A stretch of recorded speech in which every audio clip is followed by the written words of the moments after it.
Hola, queridos suscriptores e invitados de nuestro canal Historias Reales. Hoy quiero compartir con ustedes una historia de vida narrada por un autor. No olvides suscribirte a nuestro canal para conocer más historias interesantes.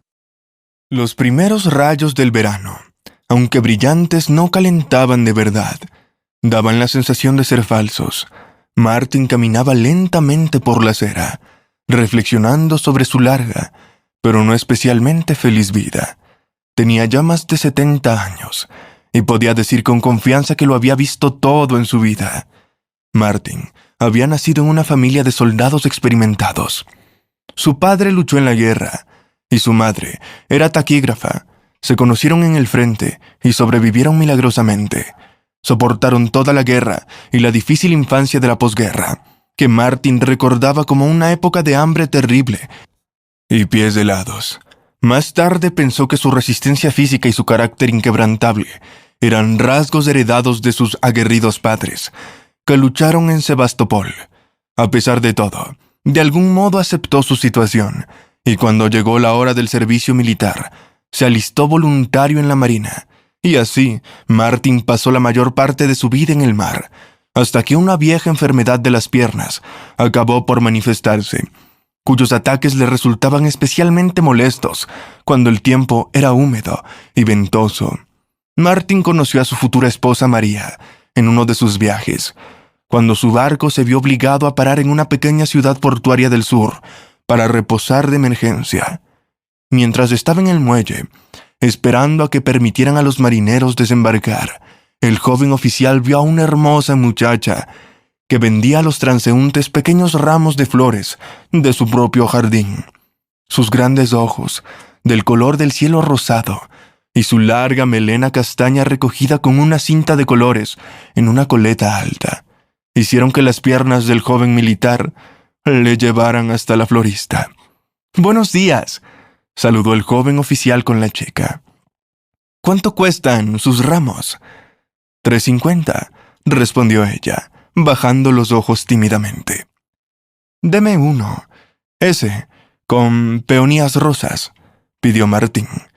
La chica le entregó el ramo, pero cuando alargó la mano para pagarlo, se limitó a negar con la cabeza. «No hace falta, es para ti».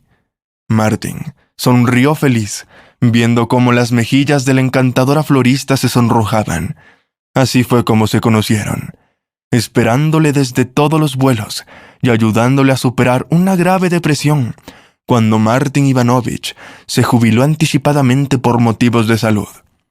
«No te preocupes, mi amor, no te esfuerces tanto», le consoló su mujer. «Es obvio que has cumplido tu tiempo en el mar, y ahora es momento de que descanses en la tierra. La vida lo ve y lo entiende todo. Significa que ya es hora de que trabajes en la tierra. ¿Qué se supone que voy a hacer ahora, María? ¿Quedarme tumbado en la estufa como un gato para siempre?», se lamentó.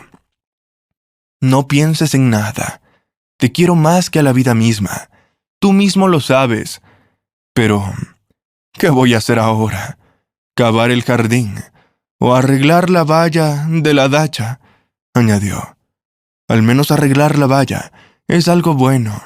Es una alegría poder arreglar tu propio nido», dijo María con tristeza. Toda su vida había estado preocupada por no poder dar a Martin un hijo o una hija. Fueron juntos al médico, probaron remedios herbales e incluso acabaron visitando a una babushka por consejo de unos conocidos. Pero nada funcionó. Luego quisieron adoptar un niño de un orfanato, pero tampoco funcionó. Al final, los cónyuges decidieron que el destino los había tratado de forma similar y empezaron a pasar su vida juntos, a pesar de no tener hijos. Todo fue bien hasta hace 5 años, cuando María fue diagnosticada con un tumor maligno que se encontraba en una fase muy crítica y avanzada. Como suele ocurrir en estos casos, la mujer de Martín no se dio cuenta de lo que le estaba pasando hasta el último momento. Ella atribuía sus frecuentes dolores de cabeza y su creciente fatiga a los cambios meteorológicos y al inestable clima, al que se trasladaron poco después de su jubilación. Sin embargo, Cuando empezó a desmayarse, Martin comprendió que la situación era mucho más grave de lo que su mujer había dejado entrever, ocultando hasta el final a su querido marido su estado, que se deterioraba rápidamente. Aprovechando sus antiguas conexiones militares, el exoficial de Marina llevó a María a la capital, a una clínica privada, cuyo director era su viejo conocido y antiguo cirujano militar. Fue entonces cuando descubrieron que el cáncer de su mujer había alcanzado su fase final. Sabiendo que el tiempo se agotaba, Martin hizo todo lo posible por prolongar el tiempo de su esposa en esa tierra, como cualquiera que se hubiera enfrentado a una situación similar. El hombre gastó casi todos los ahorros acumulados durante muchos años en un costoso tratamiento médico, que implicaba el uso de un nuevo método experimental y medicamentos importados. Para sorpresa del médico y el propio Martín, el método empezó de repente a dar resultados positivos, y durante un breve periodo, María se sintió notablemente mejor. Con ese giro de acontecimientos, el marido empezó a pedir activamente préstamos y crédito a todos los bancos disponibles. El exoficial de la Marina estaba dispuesto a ir al infierno y volver, solo para salvar a su persona más querida y amada. Sin embargo, 3 meses después del inicio del método experimental, este cesó repentinamente sus efectos positivos, y el estado de María empeoró notablemente. El triste desenlace fue la partida de la vida de la esposa de Martín. María no pudo sobrevivir apenas 3 días antes de cumplir 60 años. La pena cubrió a su fiel y devoto marido con un impenetrable velo negro. Tras el funeral de su amada María, Martín caminó pensativo por las calles de la ciudad veraniega, que empezaba a cobrar vida tras meses de un largo invierno. El anciano comprendió claramente que ya nadie le necesitaba en este mundo, ni siquiera sus parientes lejanos, a los que apenas conocía. Ni siquiera vinieron a despedirse y a despedir a su mujer, y mucho menos la idea de mudarse con ellos, al menos por un tiempo. Ya tenían suficientes problemas sin él. Un viejo solitario solo sería una carga en casa ajena. Además, Martin no quería abandonar la ciudad. Se había acostumbrado demasiado a ella con los años. Para entonces, las entidades bancarias ya se habían transferido a sí mismas los bienes del antiguo marino, y el defensor de la patria, de casi 70 años, se encontró de repente completamente solo, sin vivienda ni medios para una existencia normal. Martin caminaba lentamente por las calles. Desde fuera, parecía que solo estaba paseando, pero en realidad el hombre se dirigía a un lugar muy concreto del que se había percatado hace tiempo. Cuando el antiguo soldado se dio cuenta de que su única perspectiva era vivir en algún sótano húmedo, decidió explorar la ciudad con antelación. En la parte histórica de la ciudad, había varias casas abandonadas que antes habían pertenecido a ricos comerciantes. Las incursiones de Martin no terminaron con mucho éxito. La mayoría de los edificios abandonados que consiguió encontrar ya estaban habitados por indigentes, y estos a su vez no estaban dispuestos a dar cobijo a otro forastero. Sin embargo, consiguió encontrar algo interesante para él. Ese día, de regreso al hospital, Martin se desvió accidentalmente de su ruta habitual. Poco a poco, sin darse cuenta, se adentró en la parte más alejada de la ciudad, donde se encontraban los jardines colectivos, construidos en la época soviética. Fue allí donde el hombre descubrió una dacha abandonada, cuyo patio estaba completamente cubierto de hierba y maleza de altura de un ser humano. La vieja casa inclinada en el centro de la parcela parecía completamente inhabitable y se asemejaba más a un granero. Sin embargo, ese fue el momento decisivo para Martin. La puerta de la casa había permanecido abierta todo ese tiempo. Al parecer, todos los objetos de valor habían sacado mucho antes de su llegada. Mirando a su alrededor y asegurándose de que nadie observara, el hombre entró tranquilamente en la parcela, asomándose a las ventanas de la casa. Efectivamente, en el interior no había nada destacable, salvo una vieja mesa de comedor y un par de sillas desgastadas. El anciano marinero no podía ver nada más, ya que la pequeña ventana estaba demasiado sucia. y ahora casi instintivamente sus pies le llevaron de vuelta a aquella dacha abandonada. La hierba del patio aún se mecía con el débil viento. Martin se dio cuenta de que lo más probable era que tuviera que pasar la noche en condiciones espartanas, ya que la casita estaba probablemente muy sucia y desordenada. Dado el tiempo que hacía que nadie venía por aquí, comprendió que no tenía muchas más opciones que quedarse aquí o dormir en la calle. Al acercarse a la casa, una luz débil, apenas perceptible, apareció. ¿Cómo podía ser? Era su última esperanza. Martin creía sinceramente que esta dacha se convertiría en su refugio, al menos por un momento. Ahora mismo era muy importante para él encontrar refugio para pasar la noche, pero parecía que el destino tenía otros planes. El antiguo marinero suspiró pesadamente y se preparó mentalmente para encontrar un banco libre en el parque donde pasar la noche. Cuando Martin estaba a punto de abandonar la vieja casa por última vez, las puertas crujieron con fuerza y se abrieron, dejando ver una delgada sombra, y luego, al cabo de un par de segundos, su dueño apareció en el umbral. Delante de Martin había un niño pequeño, delgado de unos 12 años. Llevaba el pelo claro y seco despeinado. Sus grandes ojos oscuros irradiaban curiosidad y amabilidad. La expresión amistosa de su rostro puntiagudo produjo en el anciano una sensación agradable, como si acabara de ver a su nieto largamente esperado. El chico iba vestido con unos pantalones viejos y una sudadera, con unas zapatillas oscurecidas que tapaban sus pies, el derecho de los cuales estaba claramente pidiendo a gritos ser reparado. «Abuelo, estás perdido. Entra, no tengas miedo», le dijo el niño tranquilizadoramente. «Vivo aquí solo. Mi madre murió, y a mi padrastro le ha ido mal. Bebe y se pelea. Así que huí de él. Ahora vivo aquí escondido», explicó el chico. El anciano suspiró. «Perdido, ¿eh?» «Sí, se ha perdido en su propia vida», dijo el chico, agarrándose con fuerza al pomo de la puerta. Martin pensó que debía ser realmente aterrador para el chico hablar con un desconocido en ese momento, y mucho más invitarla a pasar a casa. No obstante, sintió lástima por el anciano y le preguntó lo más amistosamente posible. «¿Y cómo te llamas?» «Senka», respondió el chico. «Pues bien, gracias. Si no te importa que me quede». El pensionista aceptó la oferta y entró lentamente a la casa. Para sorpresa de Martin, la casa, que al principio confundió con un cobertizo, era más espaciosa y acogedora por dentro de lo que parecía. Senka había conseguido barrer un poco y limpiar los cristales de las ventanas con un trapo viejo.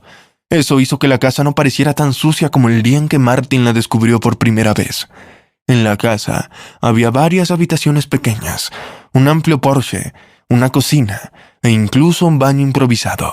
Lo que realmente sorprendió a Martin fue la presencia de agua corriente en la casa. Sí, no había alcantarillado, pero en la cocina había un fregadero de verdad, del que manaba agua fría a raudales. «Vaya», exclamó Martin, «has conseguido instalarte muy bien aquí», observó con una sonrisa como el chico colocaba una vieja tetera en el hornillo eléctrico.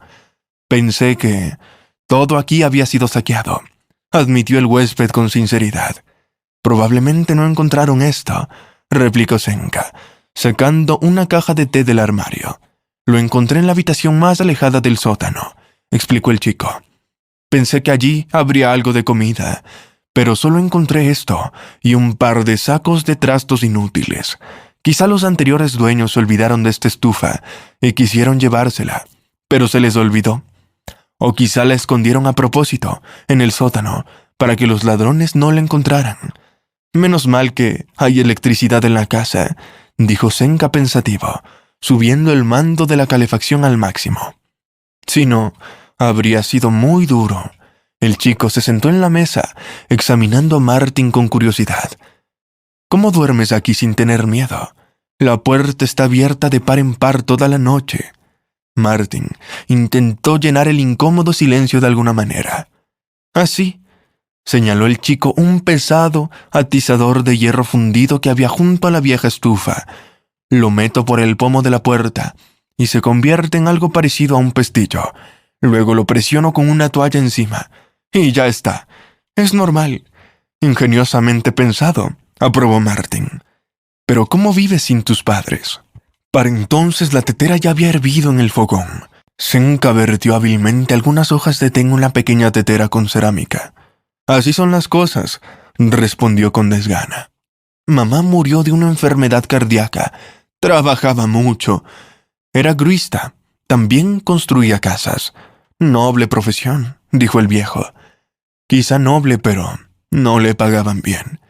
Aunque es peligroso estar sentado tan alto. Al principio la cabeza le daba vueltas y luego empezó a dolerle el corazón. Si no fuera porque el padrastro bebía, no habría muerto, pero cuando se emborrachaba empezaba a insultarla de varias maneras. Intenté intervenir, claro, pero ese cabrón era un bicho fuerte. Entiendo. Martin no insistió más. Y entonces mi padrastro me envió al orfanato. «Llévense a ese niño», dijo. El chico se quedó callado un momento. Solo estuve aquí un par de meses, y luego me escapé. Era demasiado aburrido. Volví a casa, y él estaba completamente borracho. Intenté hacer las paces con él. Es más fácil vivir juntos, ¿sabes? Pero me dio un puñetazo en la cabeza. «Te noquearé como un cachorro por escaparte del orfanato», me dijo. Así que escapé. Luego encontré esta casa. Vi que no había nadie, y pensé pasar la noche, hasta que se me ocurra qué hacer. El chico y el viejo marinero bebieron té negro fuerte sin prisa. Martin reflexionó sobre la historia de Senka. Cuando los adultos sufren, sigue siendo la mitad del problema. Pero así es la vida. Cuando los niños sufren, no hay nada peor en el mundo. Va contra la naturaleza. Una vez tomada la decisión, Martin preguntó al niño. «Escucha, Senka, ¿qué te parece si vivimos juntos hasta el otoño? No tengo a dónde ir. Las circunstancias me han obligado a quedarme, pero si me permites, te ayudaré en todo lo que pueda, y no te voy a maltratar. Te doy mi palabra de marinero». Los ojos del chico se abrieron de sorpresa y deleite. «¿Eres marinero?», preguntó, exclamando feliz. «Claro que puedes quedarte. Has navegado por el océano. ¿Has visto alguna ballena?». El anciano se limitó a soltar una carcajada. Espera, te lo contaré todo. Pero primero cenemos y veamos qué podemos conseguir». Y así empezaron a vivir juntos, el marinero veterano y un huerfanito, en amistad y ayuda mutua. A favor de Senka, hay que decir que no era un mendigo, ni peor aún, un ladronzuelo. No robaba comida en los supermercados, como muchos de sus compañeros de infortunio, niños que habían escapado de orfanatos y se habían echado a la calle. En su lugar, el chico recogía honestamente cartón usado, tarros de cristal, en desuso, cerca de esos mismos supermercados, y los entregaba en el centro de reciclaje, con el dinero que ganaba, aunque no era mucho. El laborioso muchacho no solo podía comprarse una barra de pan recién hecho y un cartón de leche para el desayuno, sino que incluso reservaba un poco para los días de lluvia. Martin estaba tan decidido como Senka. Estaba contento de recibir su pensión militar, pero el dinero solo les alcanzaba para comer y cumplir sus necesidades básicas.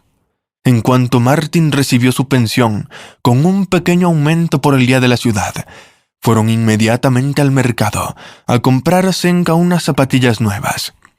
Senka se comportaba con modestia y no pedía las zapatillas de marcas caras, aunque Martin podía ver los ojos del niño, que realmente deseaba esas. El pequeño trabajador sumó todos sus pequeños ahorros al dinero del anciano, que ahorraba sistemáticamente de cada sueldo ganado con cartones y botellas de vidrio. Martin vio el orgullo en la cara del niño cuando entregó el dinero al vendedor por el par que le gustaba y le quedaba bien. No pudo estar más contento. Este pequeño pudo llenar en cierta medida el vacío del alma de Martin, y pronto el viejo marinero empezó a considerar a Senka como su nieto. Juntos consiguieron poner su modesta vivienda en un estado más decente. Limpiaron las habitaciones, fregaron todos los suelos, la cocina y la veranda y lavaron la ropa de cama existente en la vieja lavadora. Lo único que no tocaron fue la hierba alta de la parcela adyacente. El chico y el pensionista temían que sus vecinos pudieran pensar que sus verdaderos dueños habían vuelto. Por eso decidieron no arriesgarse y no se acercaban a las ventanas de los vecinos sin extrema necesidad. Durante las tardes largas de verano, Martin le contaba a Senka sus aventuras marítimas, las ciudades asombrosas y las personas notables que había conocido en su vida. Le habló de su mujer, que le abandonó tan pronto en ese duro mundo. El niño, al escuchar las historias de su ayudante mayor, a veces se entusiasmaba, a veces se reía de las divertidas anécdotas marinas que le contaba su abuelo, y a veces lloraba por la prematuramente fallecida María, a la que por alguna razón sentía una pena terrible. En general, Martin se dio cuenta de que Senka tenía una organización mental muy delicada y que en la mayoría de los casos solo quería aparecer ante la gente como una persona adulta y un poco brusca, teniendo en cuenta lo mucho que había sufrido el chico. Aunque hacía poco tiempo que Martin había empezado a compartir la casa abandonada con el chico, sentía que había encontrado a su verdadera familia. El hombre no sabía cuánto tiempo le quedaba en ese mundo, pero se alegraba de tener ahora un pupilo tan maravilloso. La casa era para él el último lugar en la familia en el que pensaba pasar el resto de sus vidas.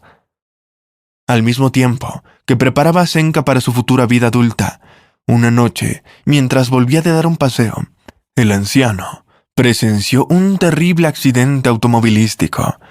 Un deportivo de gran cilindraje que circulaba a nada menos que 80 kilómetros por hora se estrelló con todas sus fuerzas contra una farola, esquivando por poco los desafortunados peatones que en ese momento esperaban el transporte en la parada de autobús. El coche apareció muy de repente, como surgido de la nada. El viejo marinero logró vislumbrar a un joven detrás del parabrisas, con el terror y la desesperación escritos en su rostro. Sin poder evitarlo, hizo girar el volante para intentar reducir la velocidad. Como resultado, el coche giró en varias espirales mortales, tras lo cual se escuchó un choque ensordecedor, seguido de gritos de los transeúntes que habían conseguido dispersarse en distintas direcciones desde el lugar del accidente. Martin vio aparecer de repente algo blanco en el interior del habitáculo del coche averiado. Los airbags habían sido desplegados. Gracias a Dios, pensó el anciano.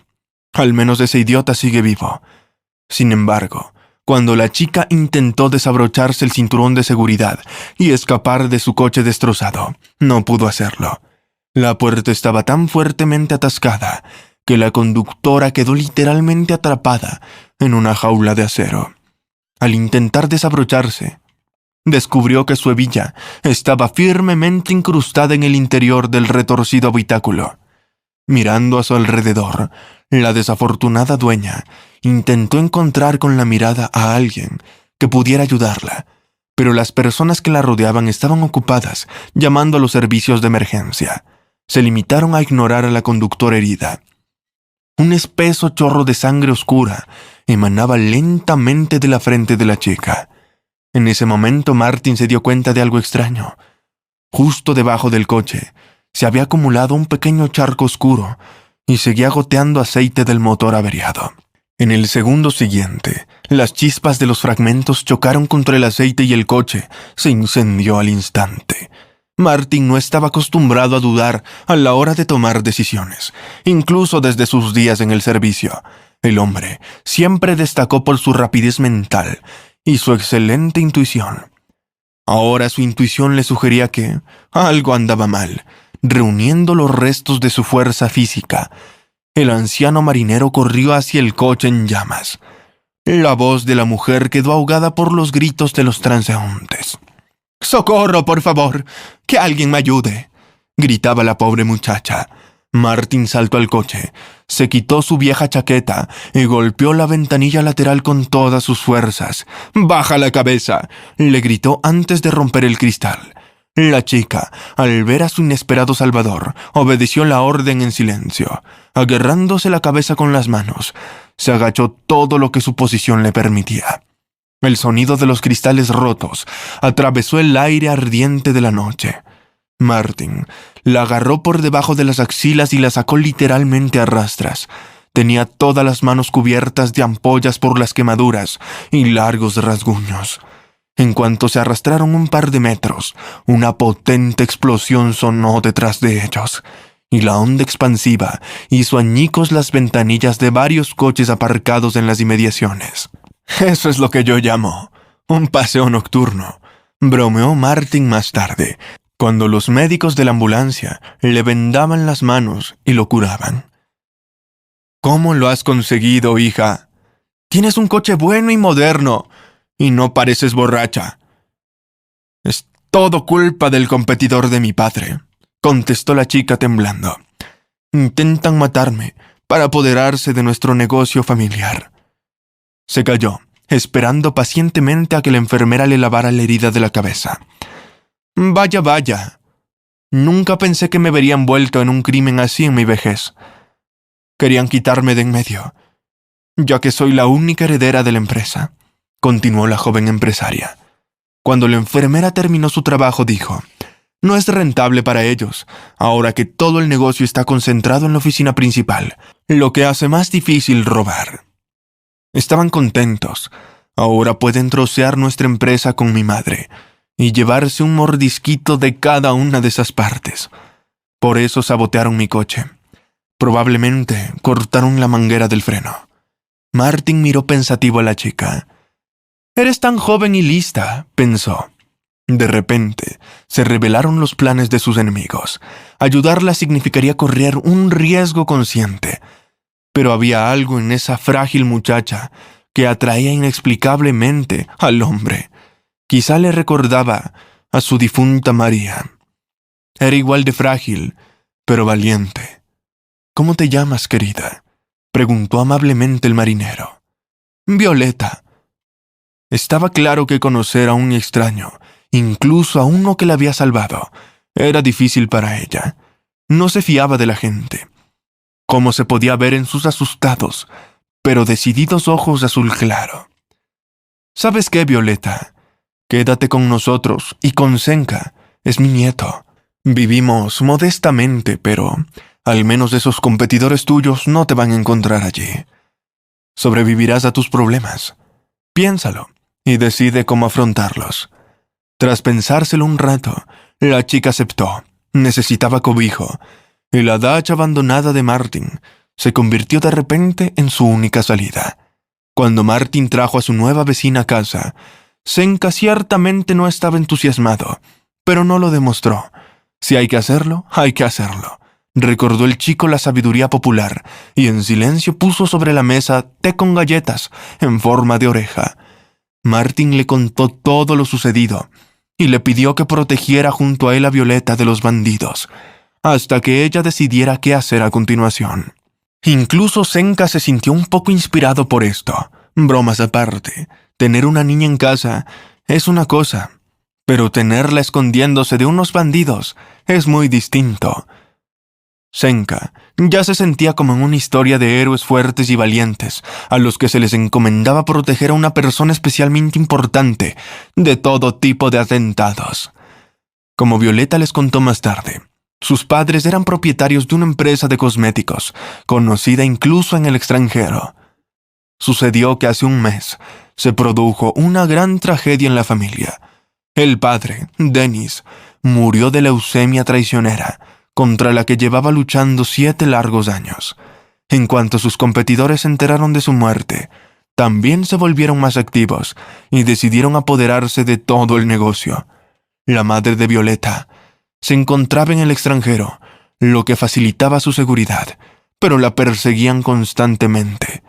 Intentaron intimidarla dejando animales muertos en su despacho, con notas en las que le exigían que se diera inmediatamente el negocio, o intentaran orquestar algún tipo de accidente para ella. La chica no podía recurrir a la policía. En ese caso, sus enemigos la amenazaron con hacer público todo tipo de material comprometedor de su padre. pero ella ni siquiera estaba segura de que ese material siquiera existiera. Sin embargo, no podía arriesgar la reputación de la empresa. Décadas de relaciones y negocios no podían destruirse por unos materiales provocativos. Por eso, se encontraba en una situación tan incierta. Tenía que decidir pronto qué hacer a continuación. El destino quiso que 3 personas completamente distintas, con sus propios destinos complicados y penas personales, acabaran en una casa abandonada a las afueras de la ciudad. Lo más sorprendente fue que a pesar de su belleza e inteligencia, inclusive visión para los negocios, Vera resultó ser una ama de casa nata. Al ver el estado de la cocina de los hombres solteros y hambrientos, como ella los llamaba, la chica se hizo cargo inmediatamente de todo lo relacionado con la cocina y la limpieza.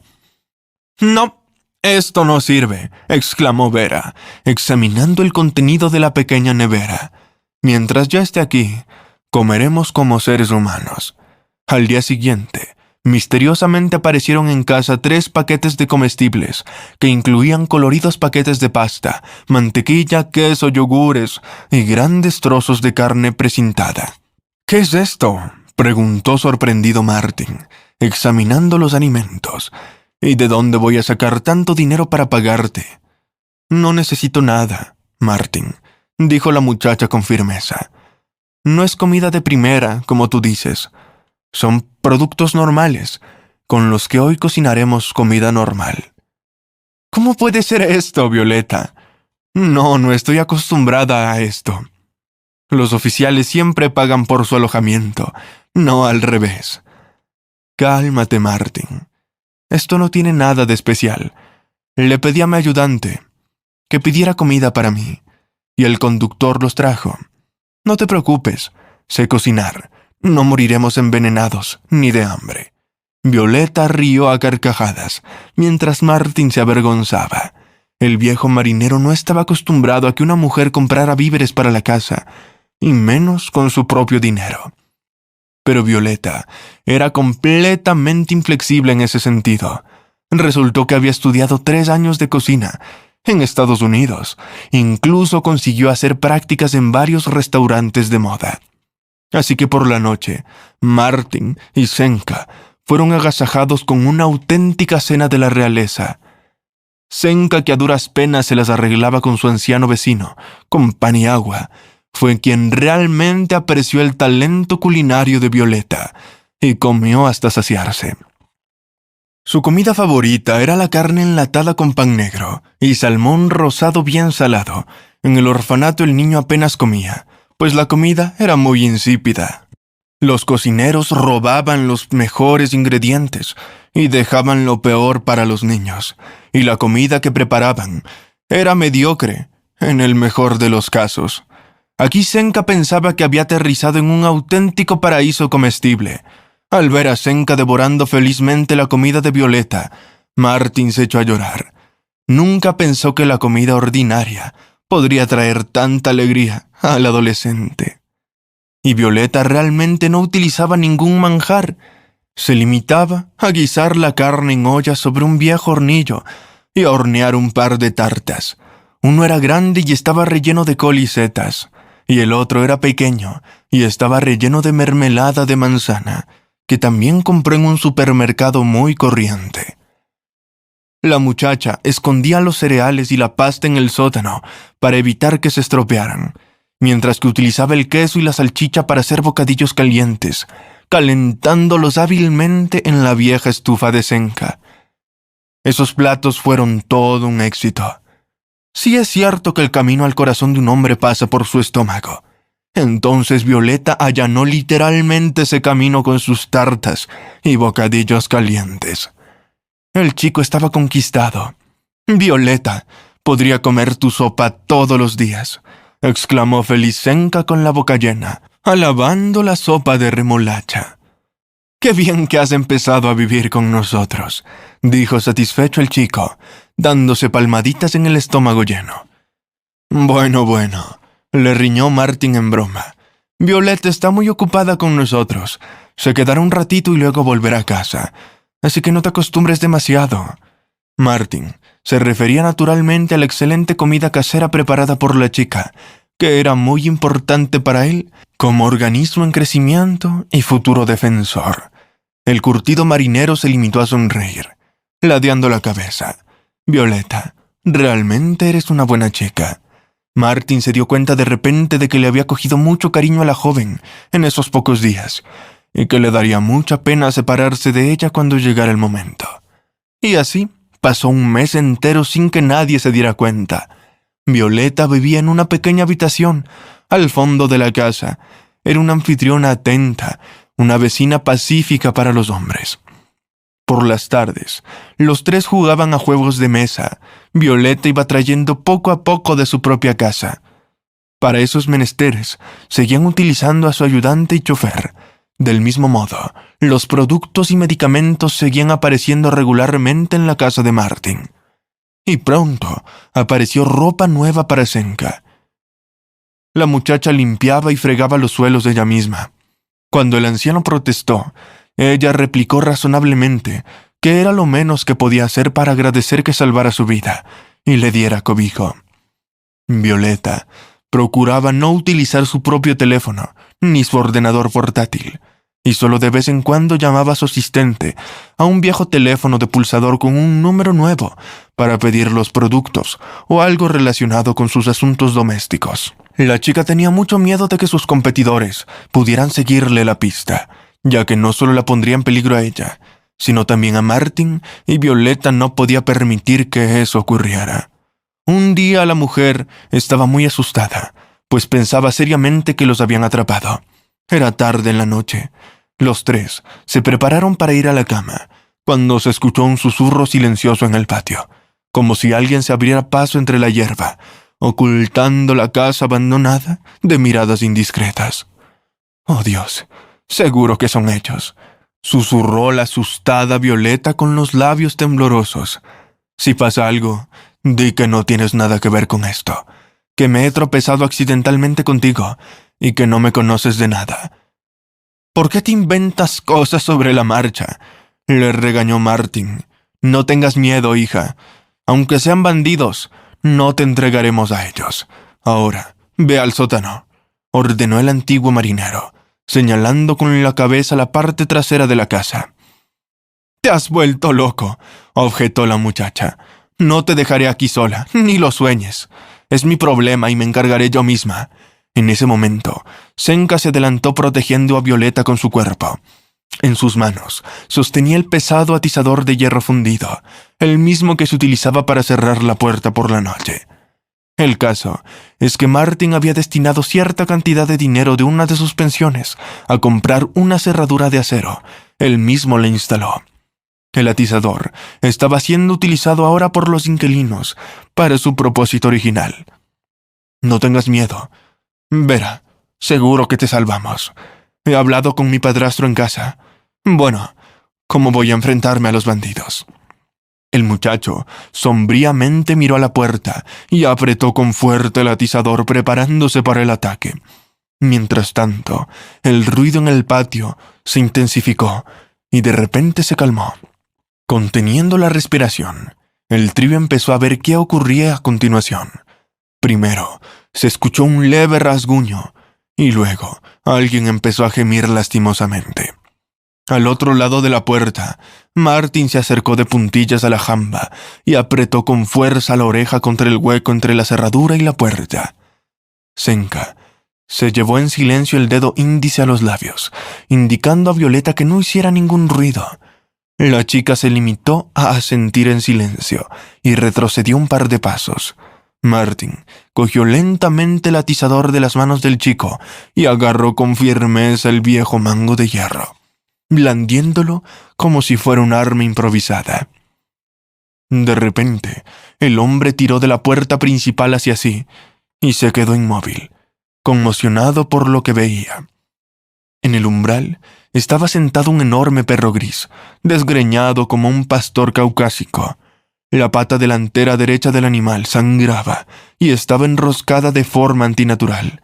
El perro miraba a la gente con ojos tristes y su lengua afuera.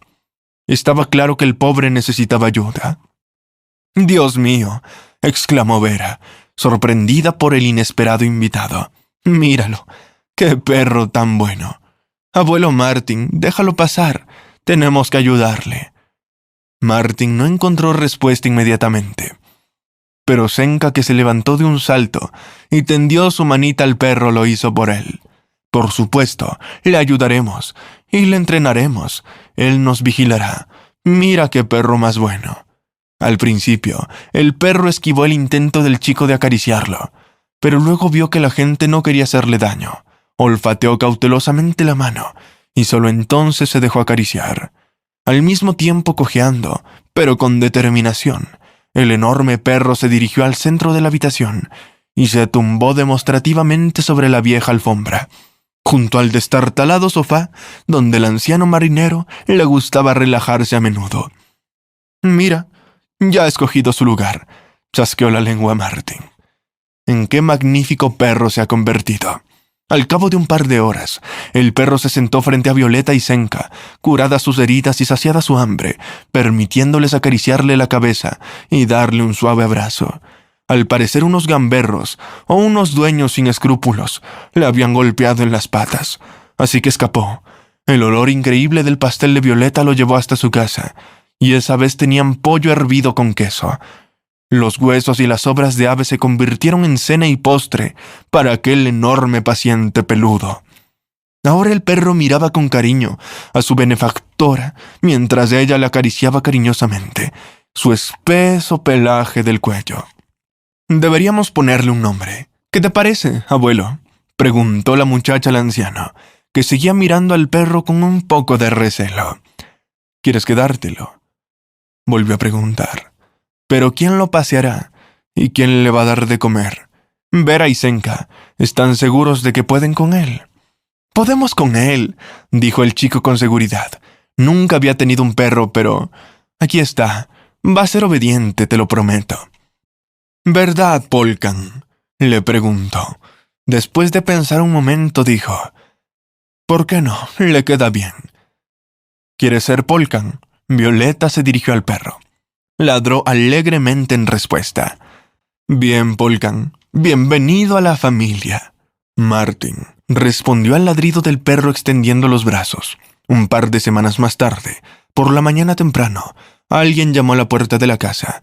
Martin, Senka y Violeta, que estaban tomando el té, oyeron ladrar con fuerza al perro, que corría hacia la puerta y movía frenéticamente la cola en distintas direcciones. «Quédate quieto», ordenó la chica, acercándose valientemente a la puerta. «Quizá no deberíamos abrirlo», susurró Senka. Martin se apresuró a acercarse también. «Al parecer es hora de enfrentar al destino cara a cara», replicó valientemente Violeta, ya que ella misma me encontró.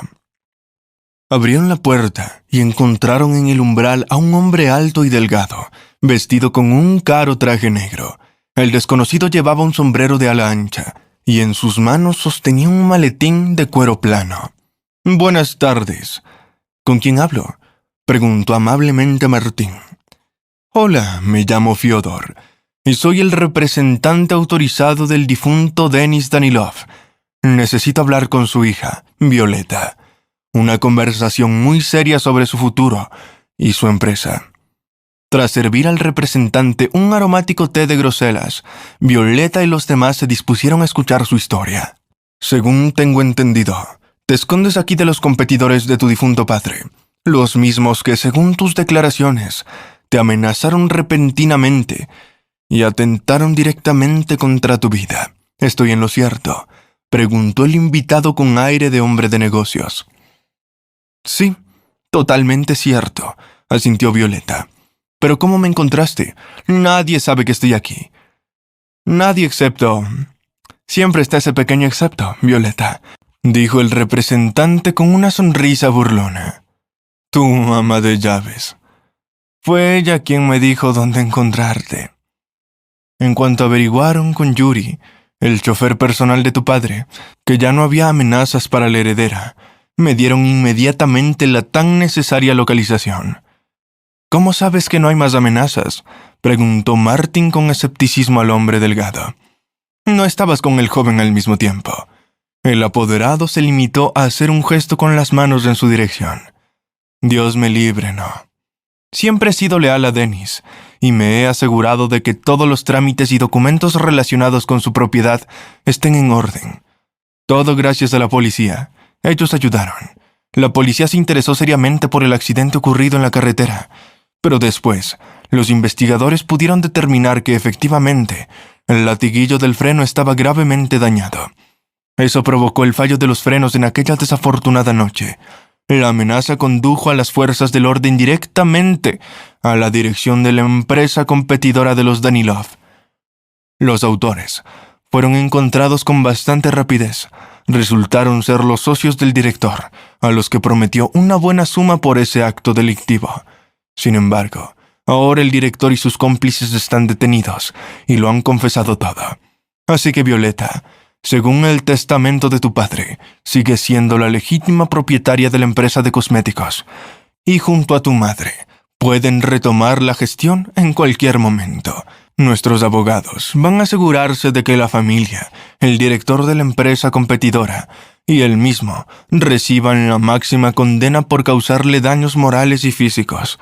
Y creo que el tribunal estará definitivamente de tu parte en lo que respecta a la indemnización, pues ya tenemos demasiadas pruebas. El abogado terminó el discurso y Violeta siguió sentada como congelada. Entonces, ¿ya puedo volver a casa?, dijo. Por supuesto, tu madre se alegrará de saber de que todo ha salido bien. Le enviaré inmediatamente una carta en cuanto llegue a mi despacho. Espera, dijo Violeta de repente.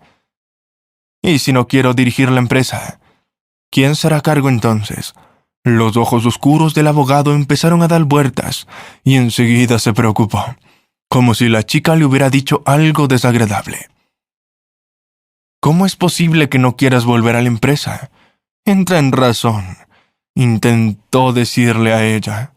¿Quién va a mandar?, presionó el abogado, dejando que las palabras del viejo marinero le entraran por un oído y salieran por el otro. Bueno, Martin incluso empezó a sudar, sacando un pañuelo de seda blanca del pequeño bolsillo de la solapa de su chaqueta. Se levantó apresuradamente el sombrero y se secó el sudor de la frente. En caso de que te niegues a hacerte cargo, todo el poder pasará a tu madre, el 50% del mismo, y el otro 50% a tus parientes lejanos de Samara. Violeta se detuvo un momento. Recordó que tenía un primo tercero en Samara, al que no le interesaba nada en la vida, excepto beber y jugar la lotería. Un segundo después la decisión vino sola. No volveré a casa sin el niño y el abuelo, dijo simplemente. Esas personas se han convertido en mi familia, me han salvado. Si voy a dirigir la empresa casi sola, quiero que estén conmigo. En ese momento Polkan ladró con fuerza.